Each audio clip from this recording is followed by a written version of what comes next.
Welcome. My name is Oxen Noreen, and I'm the Virtual Content Specialist for Special Education ELA grades 3 to 5. Today's lesson focus will be ELA grade 4, module 12, day 4, into writing argument editorial. The genre of this lesson is argument editorial. The focus statement for this lesson is even small choices can lead to big change.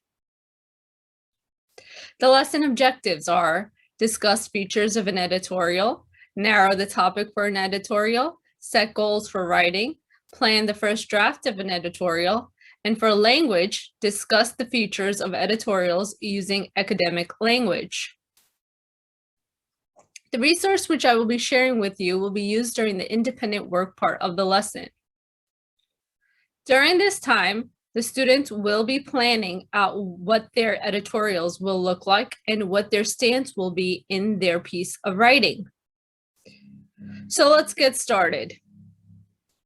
The two resources which I will be sharing with you are Flocabulary and Google Slides.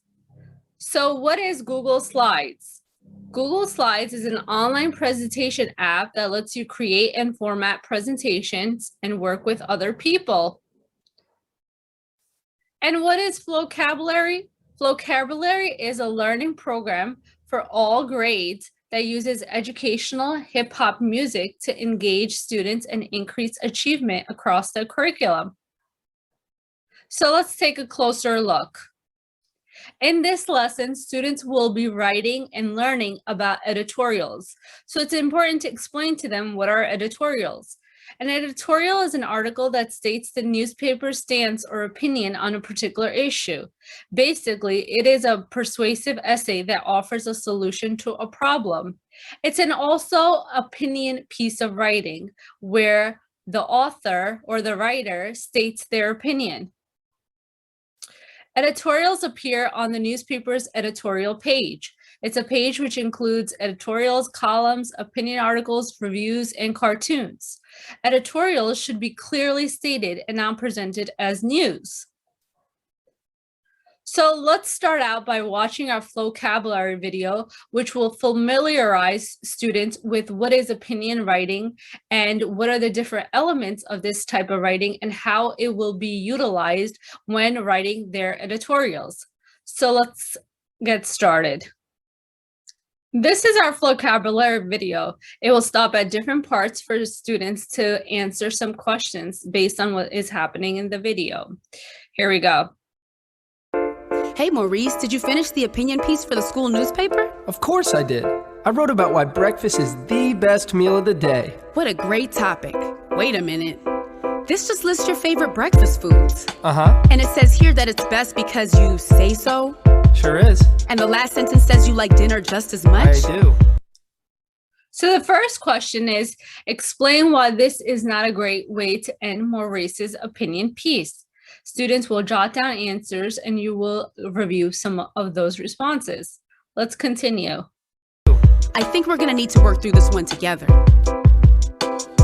Okay, Maurice, let's get to work on this opinion piece. The topic's great, true for you, but maybe not for me.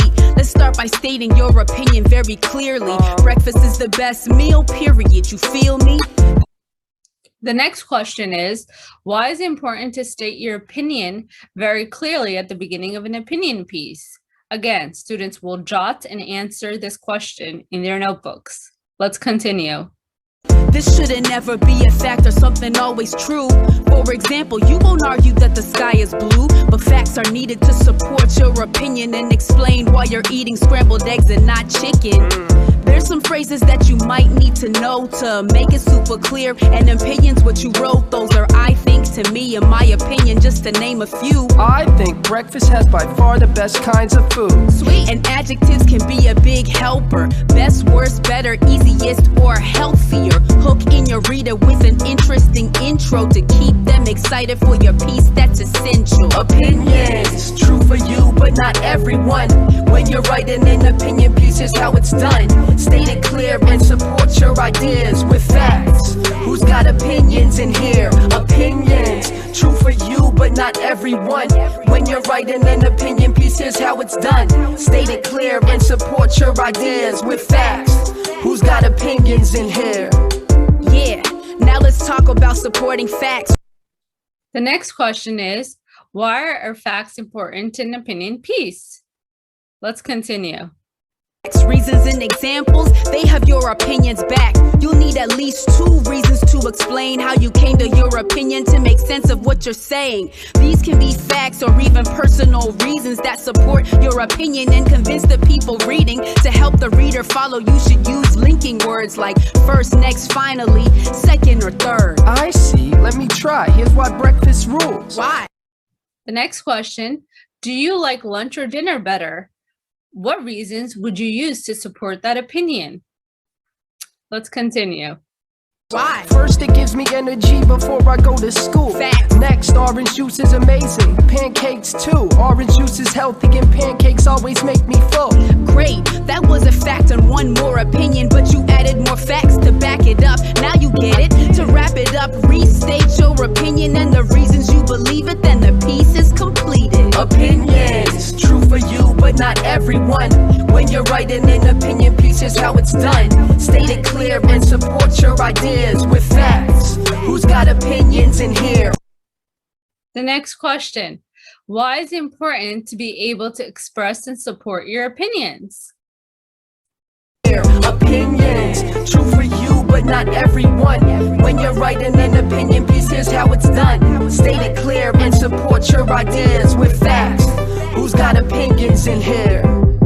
In conclusion, breakfast is the best meal because it gives you energy to start your day and has delicious drinks and food that not only makes you nice and full, but can also be good for you. Oh, cool. Thanks, Maurice.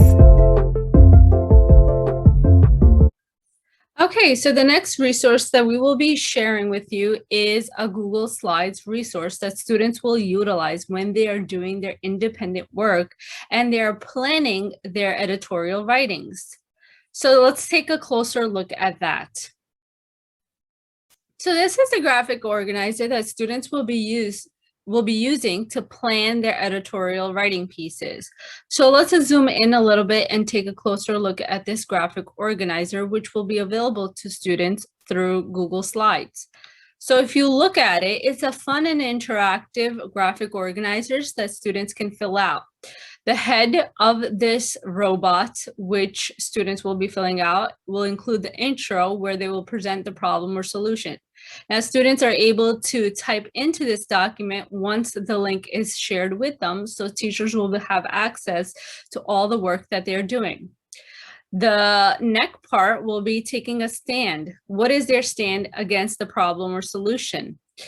Then we have a 1 reason right here, reason 2 right here, and reason 3 right here for the position that they are taking.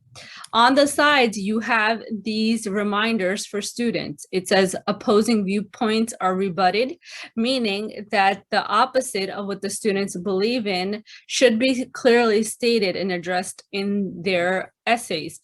Also, they need to present evidence for all 3 points that they are making. So this will be the body of the robot that they have. On the bottom, students will present a logical solution to the problem that they have stated, and then they will recap what they have stated as their stance. Now, this is a fun and interactive document that students can fill out, and it just makes the whole process of writing the editorial fun for students. Students can write in here, and like I said, it is a live document, and once teachers share by clicking the share button and getting a link in which students can edit the document, then students will be able to edit and make changes while the teacher will be able to see it. So this is a great resource for teachers to utilize. They can make a copy of this document by going to File and going to make a copy, and they can make a copy of these slides and share an individual copy with students. And then students will be able to interact with the document individually or as pairs. So this is a document that will be available for students. Also, a good feature for students when typing in their information is that they can also be able to utilize the tools feature, which lets them use voice typing when they're writing down or inserting any text into this. So if students have difficulty typing, they can just use the voice command to be able to type in their responses, which is great for our students with disabilities who need a little bit of extra support for this writing piece. Okay, so let's recap what we did today. Today, we learned how we can teach our students about editorial pieces, which are essentially persuasive opinion pieces. We watched an interactive vocabulary video in which we embedded questions to help our students become more familiar with what is opinion writing and what are the different elements. We also went over a graphic organizer, which can be used through Google Slides, in which students can interact with the document and be able to present live changes that the teacher can have access to. So it's a great element for our students with disabilities because they would be able to collaborate with students and also use voice typing when they are writing or drafting their editorial pieces. So this is Miss Noreen logging off. Thank you so much for watching, and I hope you utilize these resources in your lessons. Happy teaching.